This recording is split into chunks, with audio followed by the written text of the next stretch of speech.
която всъщност изглежда много интересна. И ще започнем с представянето на доктор Отец Сава Кулев, който ще ни представи проблемът за педагогическото образование и тезата между Еон, Кайрос и Хронос. Да, благодаря. Първо искам да кажа, че за съжаление аз нямам подготвен някакъв задълбочен доклад. Това ще нахвърлям пред вас някои мисли. Също така, с оглед дискусията, която се разгоря, мисля, че това, което ще представя пред вас, изглежда по-скоро като коментар към дискусията, защото са засегнати същите въпроси и теми. Проблемът, по който бих искал да се съсредоточим е как да мислим литургическото време. В какви категории можем да използваме тези три категории на времето: Кайрон, Еон и Кайрос или Керос. При положение, че проблемът за епиклезата и моментът на трансубстанциация на даровете в Евхаристията предполага синтез и взаимопроникване на две реалности, на два реални, които изглеждат по някакъв начин непричастими и несходими една към друга.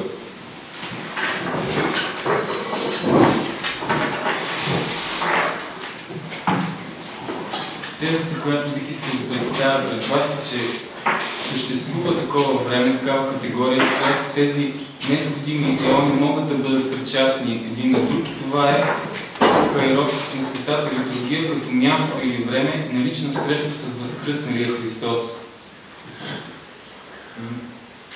Първо бих искал да маркираме някакви обеми на трите понятия.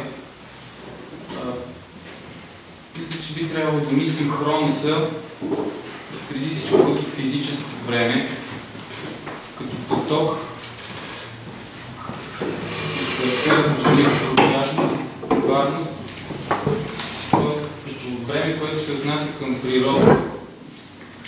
Време, в което всички твари са посветени и причастни, за да бъдат отмити, и чийто предел е нищото.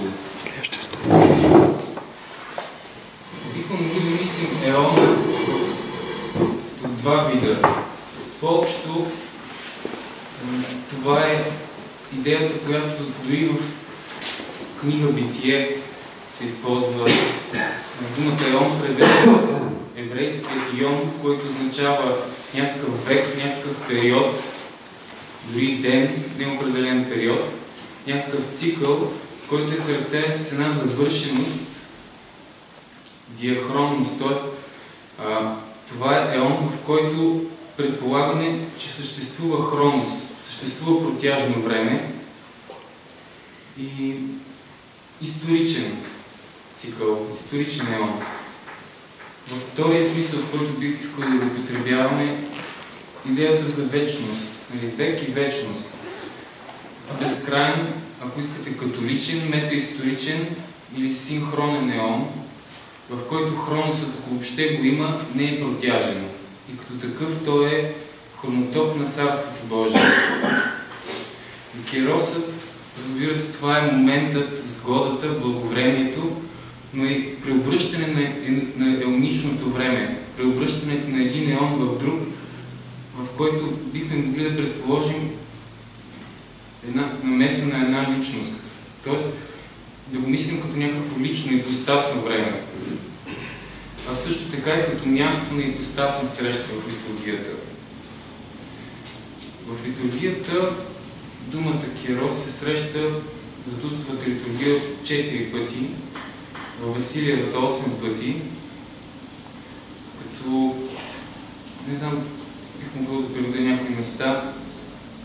Едно от тях е, когато се молим за изобилие на земните плодове и мирни времена, също така, когато се молим за оглашените и казваме удостойно и благоприятно време с кланята на възраждането, прощаване на греховете и греха на нетлението, а също така и в молитвата за верните, в които се казва, че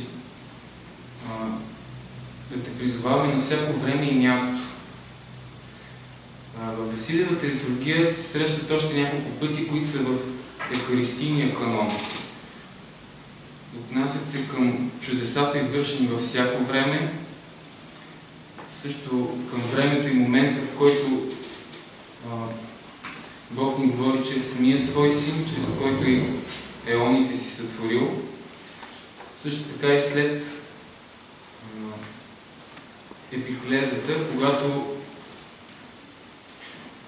се молим за верните, за да бъдат дарени на тях вместо временни вечни блага и така нататък.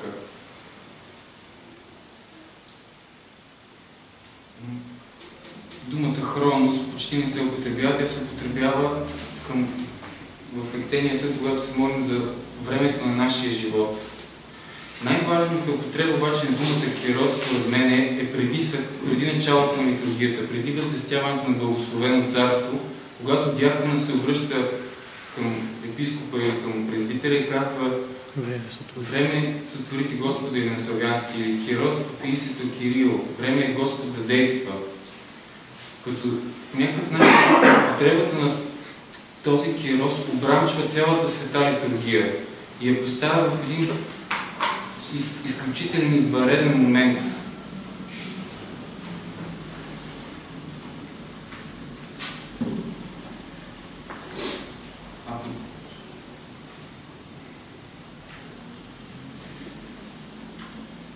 Разбира се, думата еон се среща най-много пъти в литургията, над 90 пъти, която употреба, разбира се, трябва да ни говори за това, че тъкмо там е прицелен нашия поглед, нашето битие, настремено към там, към новият еон. Този нов еон, ние много говорихме за това, аз бих искал само няколко цитата да дам от пасхалния канон на Свети Йоан Дамаскин, където много поетично и синтезирано се предава това. Този нов еон, тази нова Пасха, която е свързана с личността на самия Христос, е наречен Светият ден, преднаречен, сред съботите първи на всички цари и господа. Това е лозницата на Божията радост в ознаменувания ден на Възкресението, където ние се причастяваме от новия плод в Царството Христово. Това е също така и персонифицираният Сион, към когото се обръща и казва: о, Сионе, дигни очите си и виж, ето дойдоха при тебе чедата ти, благосияйни като светила, от запада и севера, изтока и юга. В тебе благославяйки Христа сега и вовеки. Разбира се, това е тържеството на Новия Иерусалим и това е Пасхата велика и пресвята, Христос, премудростта и Словото Божие и силата, към който се обръщаме: дай ни още по-истински да сме ти причастни в невечерния ден на Твоето царство. И също така се припомня, че ти обеща неотстъпно все да бъдеш сам до нас до края на сегашния век.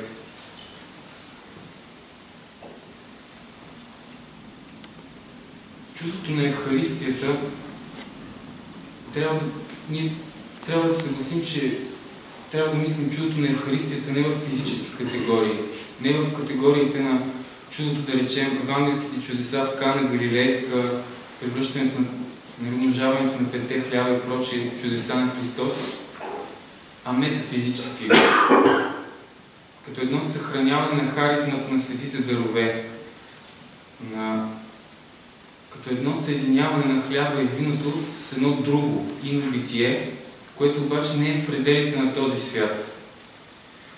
Думата, термина, който се използва за претворяването на даровете, е метаволи, в който предизвикателството пред нас е да видим тъжеството на различните и различието на тъждествените. Това е същата тази антиномия, за която много пъти говорихме, че тялото Христово е това, което не е, но в същото време не е това, което е.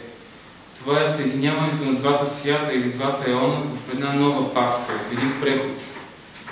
Това е преобразяване на самото време и предвкусване на вечността. Отношение между настоящето в литургията и есхатона. между този век, секулума и бъдещия век. Проблемът обаче как става това и как да мислим това, тъй като сякаш има една фундаментална и базисна несходимост. Как да мислим антиномията, за която вече много говорихме. Именно, че Царството Божие вече е, но още не е. Има една такава невместимост от двата еона, която според мен се свежда до следния парадокс.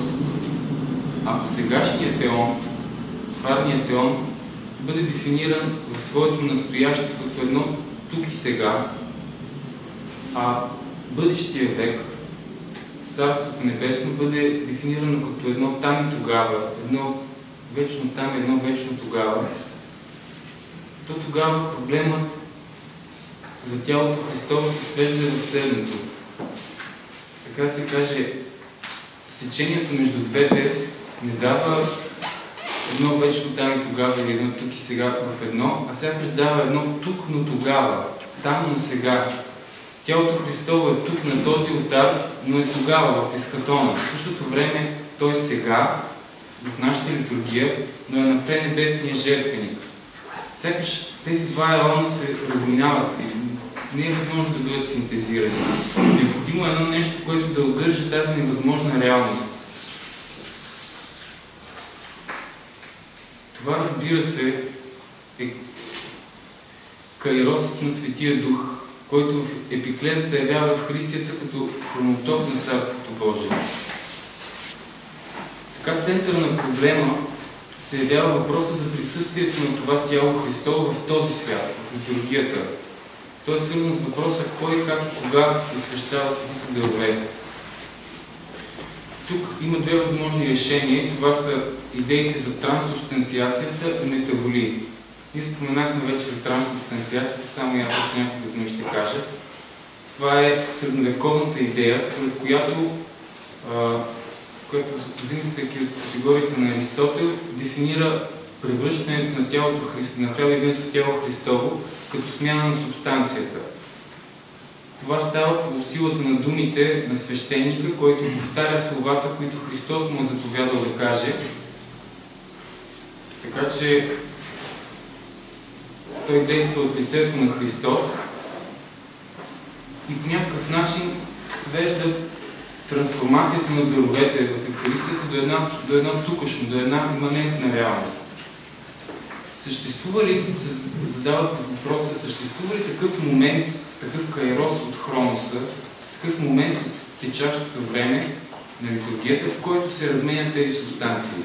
Ние трябва да кажем, че има такъв момент и на Запад започва да се спори за това, кой е точно този момент. Дали при произнасянето на словата за хляба, дали при произнасянето на словата за виното. Този иманентизъм в учението за трансубстанциацията води до търсене на позитивно определен момент от континиума, от хроноса и в крайна сметка редуцира даровете до една вещ, за която може да се говори в категориите на субстанция и акциденция. Освен това, самата трансубстанциация на даровете се превръща в едно свръхсетивно чудо. То е субстанциално присъствие на тялото Христово на всеки олтар и на всяко място, плюс едно акциденциално присъствие на хляба и виното, които пък са ограничени по време и място. Така че тук и сега на всеки олтар ние имаме не просто светите дарове, но сякаш сам Бог се връща на земята в това време и в това място, с което се обяснява и култът към Корпус Христи, към тялото Христово на Запад, където вие знаете как хостията се пази, към нея се извършва специално поклонение и така нататък. Идеята за метаволи пък предполага съвсем друго нещо. Второто възможно решение. Тоест, до тук ние говорим за това, че в един еон може да се случи това нещо. Не е необходимо да има причастност, застъпване на два еона. Може в нашия еон, в тварния еон да се случи това претворяване на даровете. В идеята за метаволи има съвсем друга идея. Там е невъзможно да мислим претворяването на даровете без призоваването на Светия Дух, без епиклезата. При това ние трябва да допуснем, че има един кайрос, в който се се обединяват и единяват тези два еона, на тукашния и бъдещия, това е свързано с едно ипостасно присъствие. Това бихме могли да кажем едно съборно време, едно време пространство на литургичното събрание, време на синергия и среща, в което се случват съединяването и причастието на тези два еона. Тогава тялото Христово може да бъде мислено като граница на тези два еона. И отново повтарям тезата, че в тварния хронос или в тварния еон, който е хроничен, съществува и е възможен да съществува един кайрос, който е време и място за среща с Христос, в който проблясва и се предвкусва бъдещия век на 8-я ден на вечеря. Интересен е начинът, по който свети Йоан Дамаскин обяснява метаволи в точно изложение на православната вяра.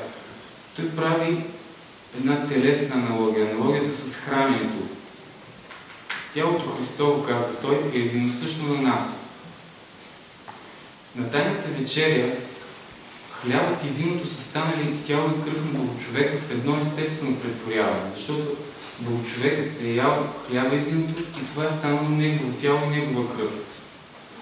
В литургията, в и чрез Светия Дух, ние получаваме същото. Ние сядаме невидимо на трапезата около Христос, която трапеза обаче се извършва вече в Царството Божие. Защото Христос казва: няма да пия тая паска с вас и няма да пия плода на лозата, докато не го пия нов в Царството Божие. Тоест на тайната вечеря по някакъв начин е зададен кодът, формулата на общение с Христос. И това е храната като общение с Богочовека, макар и жертвата все още да не е извършена.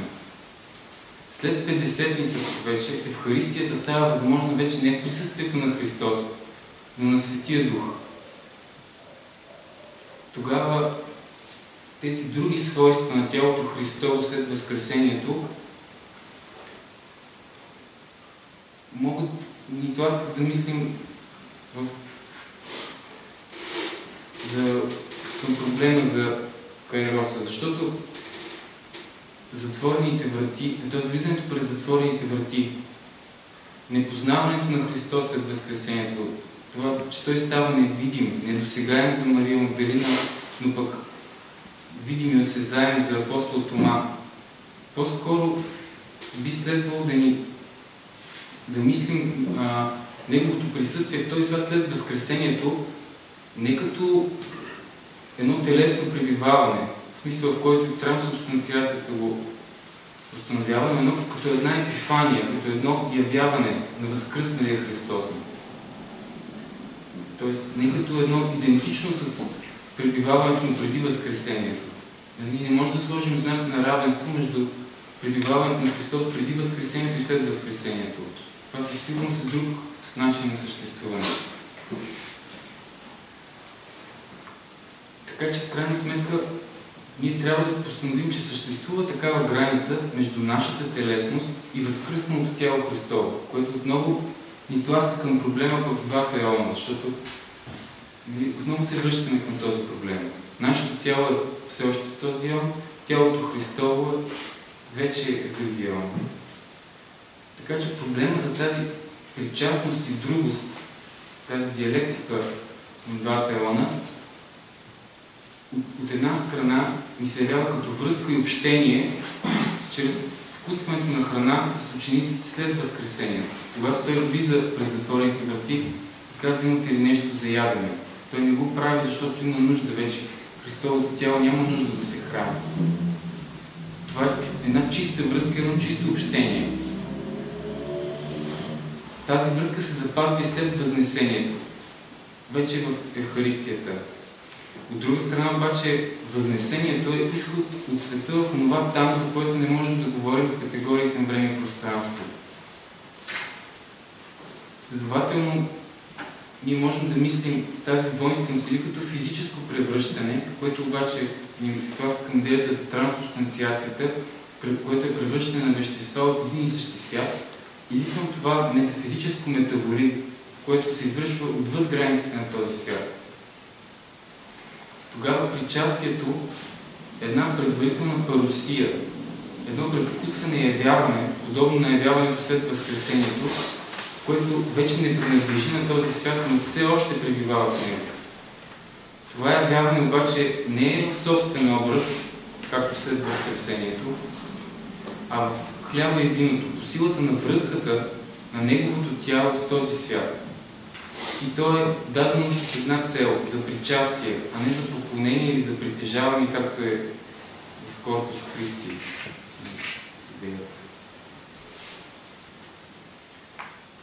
Тогава проблемът за метаволи не е космологически, т.е. не как се превръща една субстанция в друга, а това е чисто христологически проблем.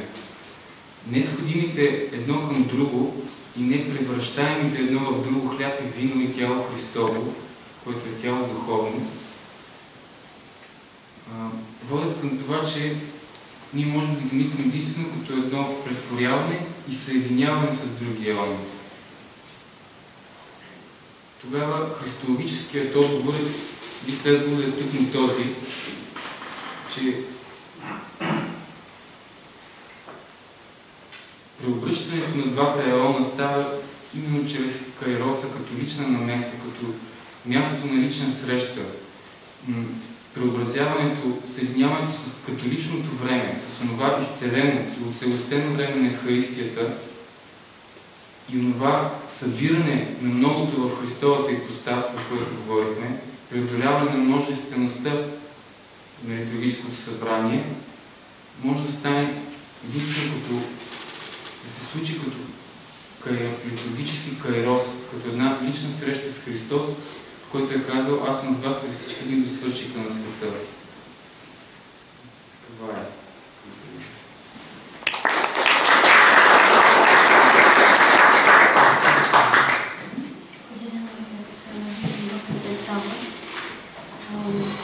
Сега давам думата на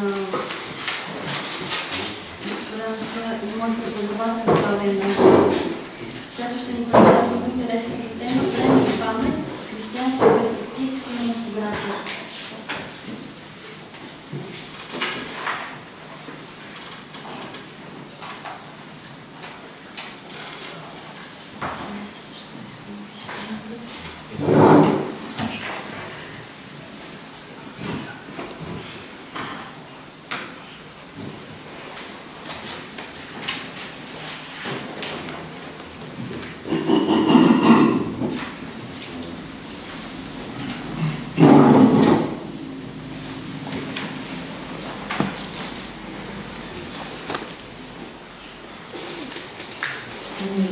Секунди, ще само да не рисувам нещо.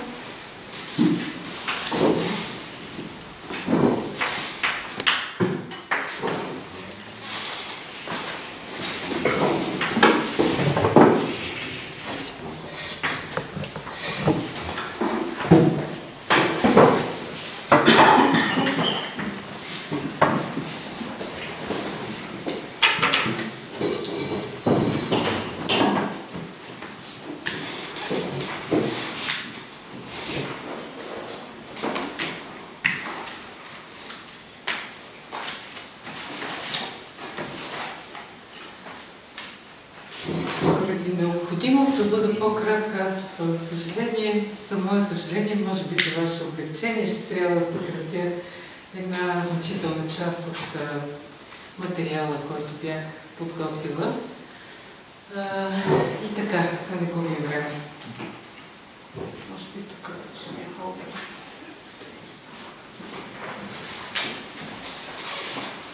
Памет, вина, съвест. Няколко кинематографични стратегии. Добре известен е фактът, че най-забележителният съвременен теоретик и философ на киното Делиос черпи своя основен капитал от идеи, фундамента, върху който гради киноидеите си от Анри Бергсон. Последният използва киното като специфичен пример за привидност на движението. Там, където той различава поредица от фотограми, изкуствено задвижени с цел илюзия за движение, Делиос разпознава същинския образ движение. И макар Делиос да ревизира схващането за времето при Бергсон, Той продължава пряко да използва неговите понятия при изработването на детайлния си анализаторски инструментаризъм. Киноизкуството за Дельоз е изкуство на времето, par excellence. Кумулативността на миналото, видяно като резервуар на хетерогенни моменти от паметта, тази неподражаема интериорност на жизнения поток, може да бъде предадена адекватно единствено посредством движението образ. Ние сме интериорни на времето, а не обратното. Ние, нашите мисли и действия сме част от световната, ще използвам руския превод, длителност, доре, която представлява синтез от траене и приемственост. Миналото е минало настояще и то се съхранява, оставайки несъзнавано цяло за нас. Спомнянето, настоява Дельоз, след Бергсон, е скок или гмурване от хетерогенния резервуар на чистата памет, за която ще стане дума по-долу. Следва фокусирането на спомен. То се сравнява с въртене на пръстените на телескоп и довеждането му до плоскостта на актуалността. Бергсон отбелязва, че думата памет смесва два различни вида спомени. От една страна има навик памет, която се състои в придобиване на определено автоматично поведение чрез повторение. С други думи, тя съвпада с добиването на сенсорно-моторни механизми. И понеже е по-скоро навик, тази памет задейства миналия ни опит, но не извиква неговият образ. От друга страна има чиста памет. Това е истинската памет. Тя е остатък от целя от лични спомени, остатък, който за Бергсон е несъзнаван. Ако навикът памет се предпостави с телесното схващане, то чистата памет е нещо решително различно. И тук ще се обърнем към Бергсоновия образ на корпуса на паметта, на конуса на паметта. Това е конуса на паметта. Схемата на обърнатия конус се среща два пъти в третата глава на Материя и памет на Бергсон. Тя се състои от плоскост П и обърнат конус, чийто връх стига до тази плоскост. Плоскостта П, плоскостта на моята актуална репрезентация за Вселена. Конусът САБ символизира паметта, истинската памет или регресивната памет. В основата АБ на конуса са нашите несъзнавани спомени. Това могат да бъдат най-старите ни оцелели спомени, които спонтанно изплуват, например сънищата. Като се спускаме, ние имаме неограничен брой различни региони от миналото, подредени според тяхната отдалеченост или близост спрямо настоящето. На върха на конуса С ние имаме образа на моето тяло, концентрирано в една точка в настоящата перцепция. Върхът е вложен в плоскостта и по този начин образът на моето тяло участва в равнината на моята актуална репрезентация на Вселената. Бергсон е убеден, че никой тип изобразяване на траенето не е в достатъчна мяра адекватен и това се отнася също и до този обърнат конус. Той всъщност трябва да ни представи един динамичен процес на мобилност. Спомените се спускат надолу по конуса, от миналото към настоящата перцепция и действие. Идеята, че спомените се спускат, означава, че истинната памет при Бергсон е прогресивна или регресивна, в зависимост от това, от каква гледна точка ние наблюдаваме. Това прогресивно движение на паметта като цяло се случва между крайните точки на основата на чистата памет, която е неподвижна и която Бергсон нарича съзерцание, и плоскостта, в която се случва действието. Сиреч за Бергсон мисленето е интегралното движение на паметта между съзерцание и действие. Мисленето за Бергсон се случва, когато чистата памет се движи напред сингуларни образи. Нормалният аз никога не стои в някои от тези крайни положения. Той се движи между тях. В момента на настоящето се взима за чисто удобство като отделен. То е необходима отправна точка. Киното много бързо успява да се възползва от възможността да предава чрез образи, движения, различните отношения между пластовете на паметта. Защото, казва Дельоз по повод на режисьора Ален Рене, Паметта очевидно вече не е способна да имаш, не е способността да имаш спомени.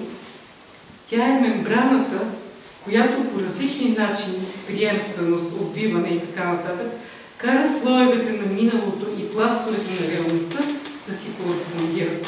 Като първите идват от едно вътре, което винаги е там, а вторите от едно вън, което винаги предстои да стане. Настоящето се превръща следователно в бойно поле между спомените и едно възможно или невъзможно идващо.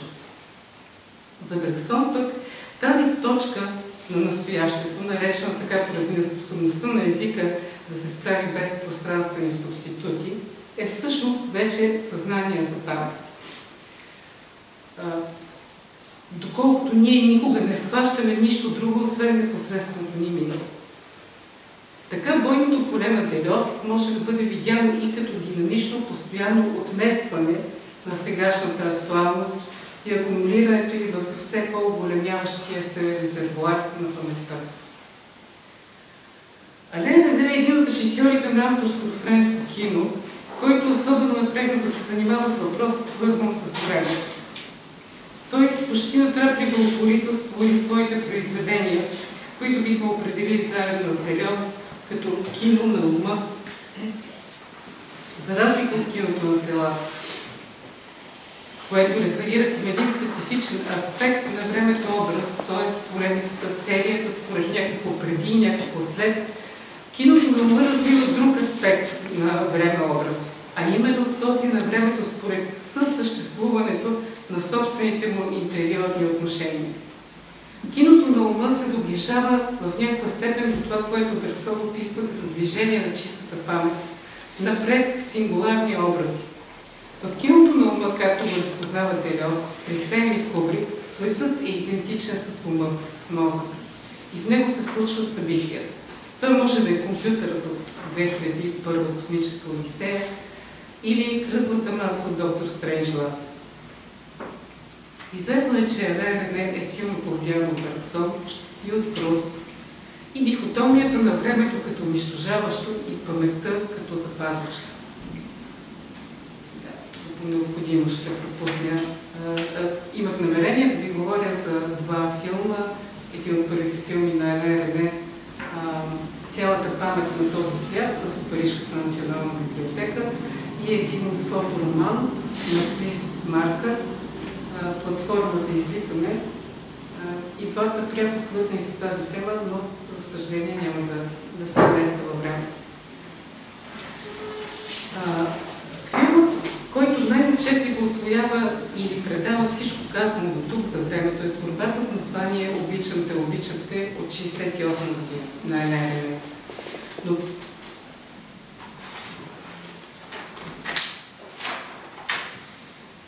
той използва фантастическия експериментален сюжет, за да замрази в едно разтегнато сега актуалното време на киноразказа и да го превърне в съобразен вълнолом на паметта.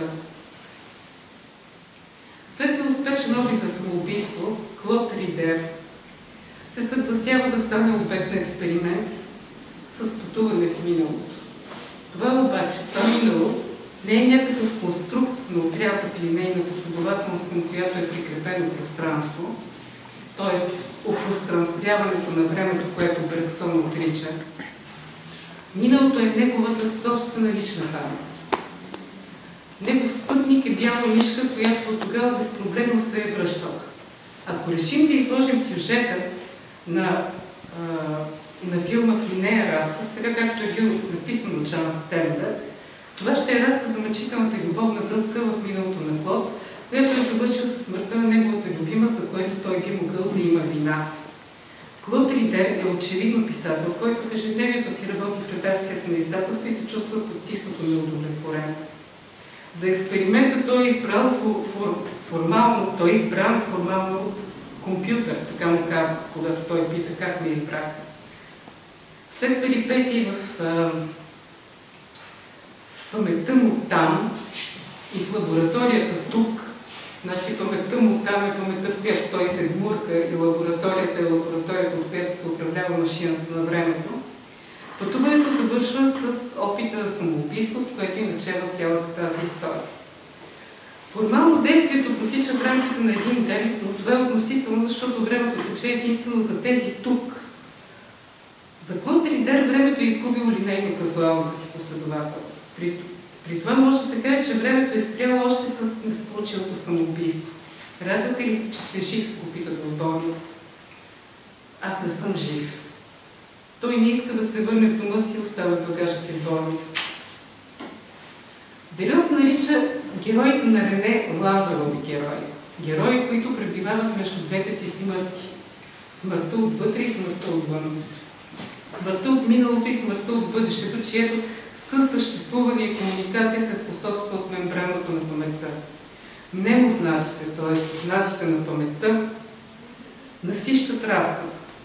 В паметта минало изплуват като проблясъци и постепенно добиват относителна кохерентност от начало най-щастливите моменти от живота на морето и любимата Катрин. Клод Ридер буквално изплува от настоящето в паметта си.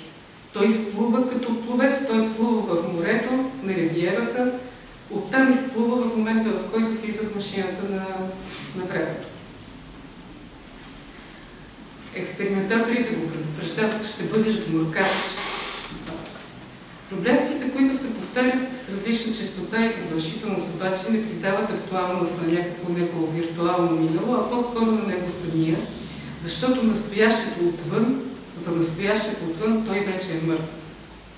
Проблестите на паметта се повтарят насечни, леко променени, натрапливи и създават впечатление за някаква повреда в механизма на паметта.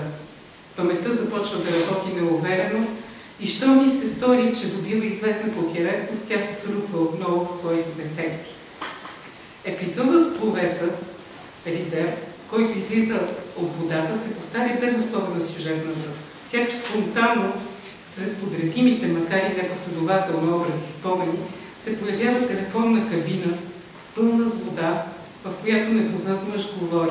Познатият фалшификатор на паспорт и смъж се появява с гумена маска на морско животно, без това да има някаква особена връзка с епизода.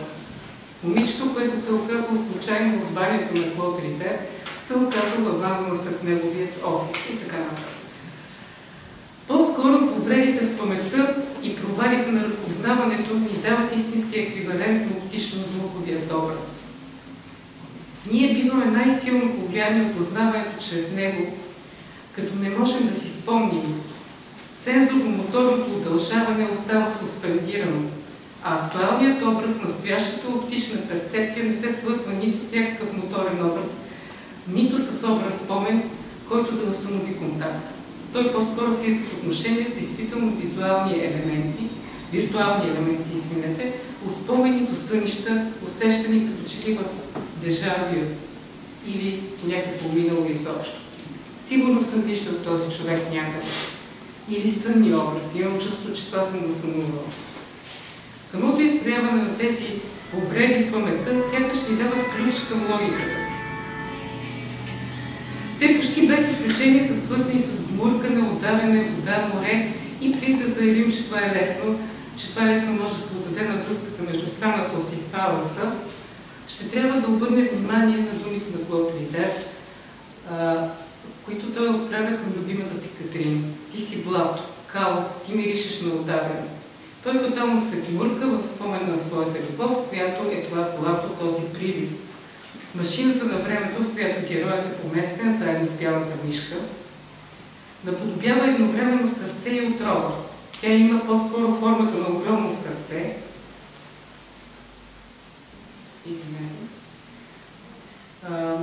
свързано с множество електроди, а отвътре е леко нагъната отрова. Клод Ридер се спуска към водите на спомена, ражда се отново за смърт в отровата на сърцето. Повредите на паметта отвътре съответстват на повредите на машината отвън. Изгубихме, казват експериментатори. Суетят се участниците в експеримента. Паметта е дефективна. Тя се опитва да се подреди, да се осмисли, но не успява. Това повтаряне без истинско припомняне Пола Рикьор, следвайки Фройд, определя като болесно. Пациентът, за който говори Фройд, е уловен в постоянно повторение на случилото се днесно припомняне. За да се преодолее тази ситуация е необходимо проработване на паметта. Durcharbeiten. Паметта за Фройд е работа. Той дори терминологизира това. Паметта като работа. Клод Ридер в самото начало на филма заявява: не ме е страх. Един мъртвец няма какво повече да се страхува.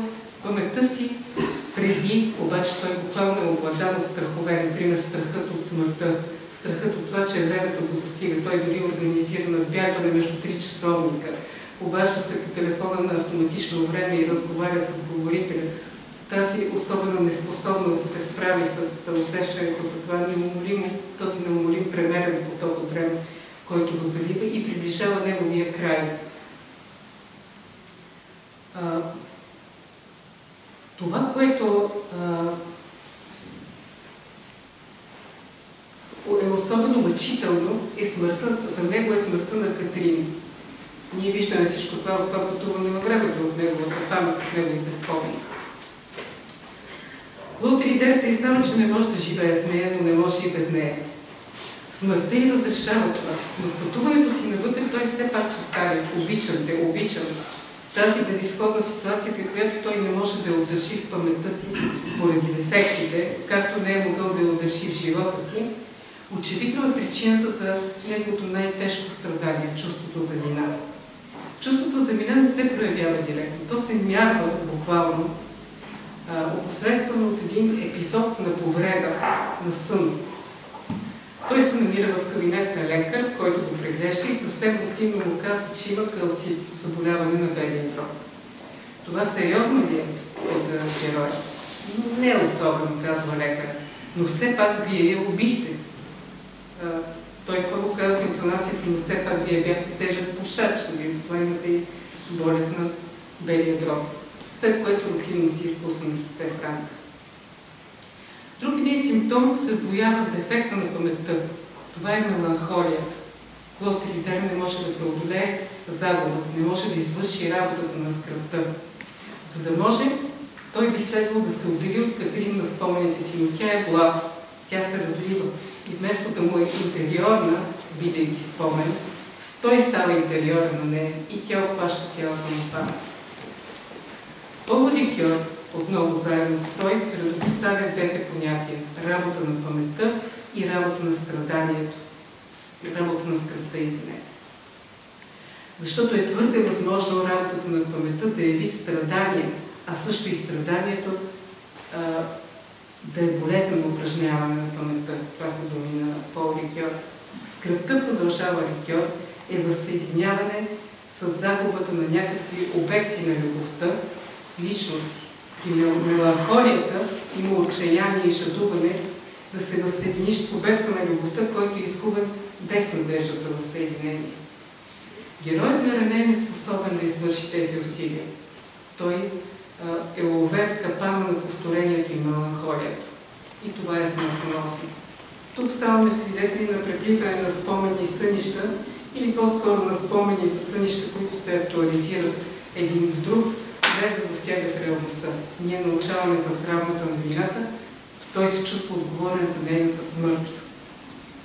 Но пътуването е дава надежда, също както и когато миналото е било настояще. Той не може да живее с тази жена, но не може да живее и без нея. Той е неспособен на терапевтично съчувствие към нея, нито се опитва да се постави на нейното място. С това самото той е лишен от херменевтичен ключ към собственото си изцеляване. Самоубийството му се повтаря вероятно успешно. Загубата му е категорично непреодолима. Толкова категорично непреодолима, че го лишава не само от перспектива на очакване, това е термин, който Рикьор заимства, но и от него самия. Той не може да се върне жив от това пътуване. Ако си мишка, ще се върнеш 100%, му казват експериментаторите. Ако мишката винаги се връща, а човекът не, тогава навярно миналото има отношение към личната памет. Времето, от което Клод Ридер преди така много се е страхувал, не застрашава живота. Но паметта му застрашава живота. Паметта е това, което мишката няма. Неговото самоубийство се мултиплицира в актуалната действителност отвън. В края на филма той многократно пада, окървавен от изстрела си на различни места, появявайки се внезапно на стоп-кадър, сякаш проектирайки повредата на паметта в настоящето и съпроводен от само знака на водата на гмуркането. Обичам те, самото повторение е ключ към капана на повторението на невъзможността за същинско спомняне. В този филм работата на спомнянето не е извършена. И това е предопределило невъзможността да бъде извършена и работата на скърбенето. В повторението Клод не може да се отдели от желаната и невъзможна вече за притежаване любима, неговата вина за неспособността му да я удържи остава неразрешена. В този затворен кръг той е лишен от контекст за надежда, лишен от хоризонт на очакване, който по думите на Рикьор е необходим, за да бъде изцелено времето. Не само миналото паметта, но и настоящето и бъдещето. Светът на Клод Ридер е не просто свят без хоризонт на очакване, без хоризонт на бъдеще, той е свят и без Бог. И може би това е отчасти обяснението за неговата неспособност да изцели паметта си. Светът без Бог е двоизмерният свят на пулсиращия поток човешка памет. Този свят винаги бива ограничен от линията, от плоскостта на актуалността на нашето сега. Светът на човека с Бог е свят, който обхваща и бъдещето. Неизвестно и не случило се за нас, обозримо за вечното признание. Плоскостта на нашата сегашна актуализация в този смисъл се превръща в вълнолом на избор, в който се разбиват образи спомени отвътре и презнаменования знаци отвън. Ален Рене е само един от авторите, неизменно свързвани с киното на потока на съзнанието, по подобие на литературата от този вид. Неговата почти обсесивна ангажираност с проблема за времето и паметта обаче подпишава най-вече с Андрей Тарковски. При последния този проблем, макар да присъства в повечето му работи, е най-осезаем във филмите Огледало от 1975 година и Соларис от 1972 година. Първия, времето отвън, в Огледалото времето отвън, изглежда кондензирано, почти спряло в рамките на един ден, дори може би няколко часа. Героят, дикторския глас на настоящето, начева с главата си несигурно. Какво ти е на гласа, го пита майка му по телефона. Болен ли си? Нищо страшно. Сигурно ангина. А в края на деня той умира. Нима може от една ангина да се получат такива осложнения, пита майка. При втория филм, Соларис, на времето е положен имагинерен предел. Героят е пренесен в едно неземно пространство, в космическата станция на планетата Соларис, в която земното време отсъства и пребиваването там се разтяга в някакво протяжно сега. То става платформата, от която главният герой Крис ще се гмурне в спомените си, или по-скоро той ще бъде застигнат от тях. Океанът на тази планета ще ги изнедри и ще ги приведе в битие. Те ще го залеят, появявайки се в плът, произволно мултиплициране. Филмът Соларис започва с хладната раздяла между Крис и баща му в деня на заминаване. Бащата очевидно няма да дочака за връщането на сина си. И завършва с появата на остров в океана на Соларис. Остров, на който е добила реалност седната къща на Крис, на прага на която той е коленичил, завръщайки се като блудния син пред баща си. Това, което интуицията на Тарковски е добавила към Бергсоновото време на Рене, са два важни аспекта на човешкото битие. Той е винаги в релация с рода, с Бога и така нататък, и е винаги наративно. Паметта на човека винаги е част от наратив, а той самият в общността на вярващите е част от мащабния наратив на божественото домостроителство. В Огледалото героят глас привидно се гмурка в личната памет, което обаче се оказва всъщност неразделна и неограничена от споделената памет на семейството, на рода, на държавата, на света. Процесът на изцелението се случва, когато героят постепенно пренася съчувствието си от образа на най-съкровения спомен, този на родителите му, към бившата си жена, към сина си, интуирайки ги като неразделна част от спомена за рода и историята. Изцеляването на историята е достигането до ясното осезание за неразривната взаимоотнесеност на целия човешки род, в който всеки съотнася битието си с другия и е съпричастен на една общност, в която, цитирам Арсений Тарковски, който присъства като текст във филма, трапезата е една за прадеда и за внука. Това почти евхаристийно единение дава необходимото катартично отстранение от хоризонта на егото към някакъв своеобразен аз с другите хоризонти. Рикьор, разсъждавайки за паметта и нейното изцеляване, се спира на неотменността на вече случило. То, разбира се, не може да бъде променено, но може да бъде облегчено от времето, което носи. Може да бъде променена перспективата, от която той бива гледан.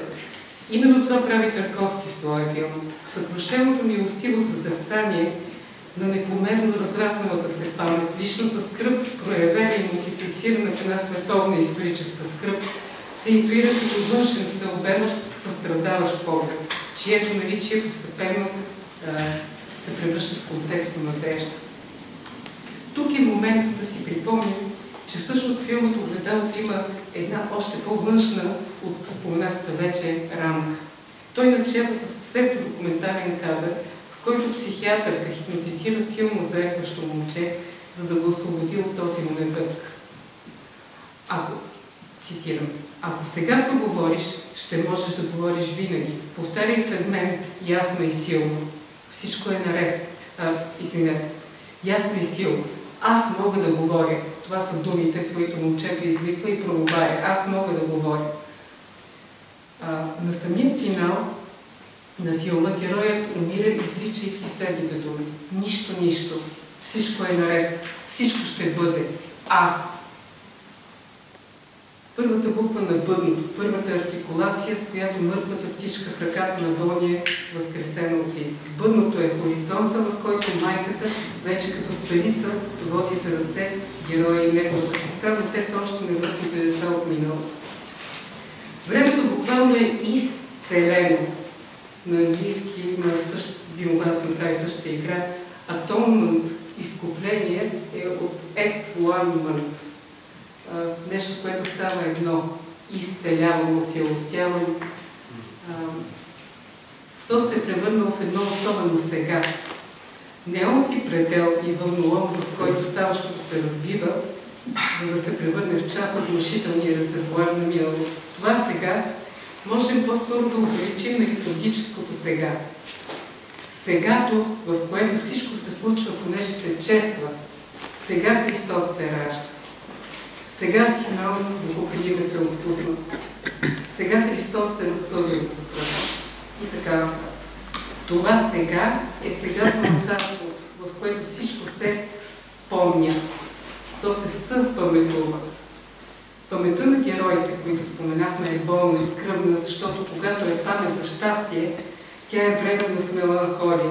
И дори тази меланхолия да бъде преодоляна, самият факт, че щастието е отминало, носи скръб. Лятото на Клод Ридес, любимото му Катерини, домът, жената на Крис от Соларис, малата майка и завръщането на бащата в Огледалото. Това са спомени, носещи травмата на загуба. Но има и друга памет. Тази, която е загадната по-отчетливо в Соларис и по-смътно с изкупеното сега на Огледалото. В Соларис спомените на Крис, отразени в океана, оживяват и се появяват на станцията в актуалността. Неговата жена се явява и той отново изживява и любовта и вината си пред нея. Гости, така наричат тези явления учените на станция. Тя ги праща океана, чрез тях океанът се обръща към хората. Когато те му отвръщат, по повърхността се образуват острови. Такъв е островът на завръщането, за който остана вече дума и с който завършва филма. Ако следователно гостите представляват въплътената от океана памет на хората, то какво друго тогава би могъл да е островът в океана, освен паметта на океана? Тази памет разрешава травмата, облегчава и сбъдва това битие на съкровеното желание на човек. Дава битие на съкровеното желание на човек. Дава го като част от разказа за блудния син. В екзегетически план това е наративът на изкупеното човечество, за изкупеният Адам. В този смисъл това е и паметта, за която говори разбойникът от кръста, когато се обръща към Христос с думите: спомни си за мен, Господи, когато дойдеш в царството си. Не памет, припомняне на нещо забравено от миналото, а божествена памет, която дава битие. Ако човешката памет за Бога е епистемологична необходимост в светето и музлин свет, то Божията памет за човека е онтопоезийна, т.е. битие творяща. Благодаря ви.